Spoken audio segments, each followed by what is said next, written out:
园里特别的一刻，小朋友为父母奉茶。爱最喝上色茶。爸爸说我口渴了，想喝茶。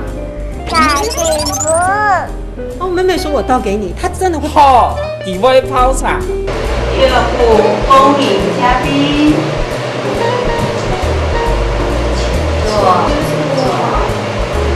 端坐安稳之后，温壶、试茶、冲泡、闻香，孩子们动作不疾不徐，在口令的引导下展现茶艺。茶艺，茶艺，茶中有艺。茶文化融合了佛、道、儒三家的思想。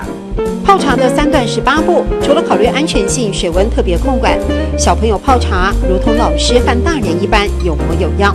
心里很高兴，因为就是当他在泡茶的时候，我觉得那种就是很优美，然后觉得好像就是一种东方的美。以前我们小时候有种茶，我也去采过茶，也喜欢喝茶，所以说现在小孩子懂得泡茶，我们觉得这个茶文化一代一代传承下去非常好。爸爸请用茶。谢谢。奉茶的心意和体贴，也在亲子之间递出温暖。可以学到很多东西，不同的东西，也可以让人欣赏。千百年来，客家人在迁徙过程中，在茶产业创造辉煌成就，孩子们也会慢慢学会。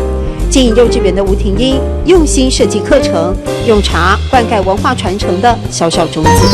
小小孩学茶艺，不只是客家茶文化的传承，也借由奉茶体现了孝道的延伸，非常可贵。爱在學送色茶，愛甜本；愛在學送色茶，愛甜本。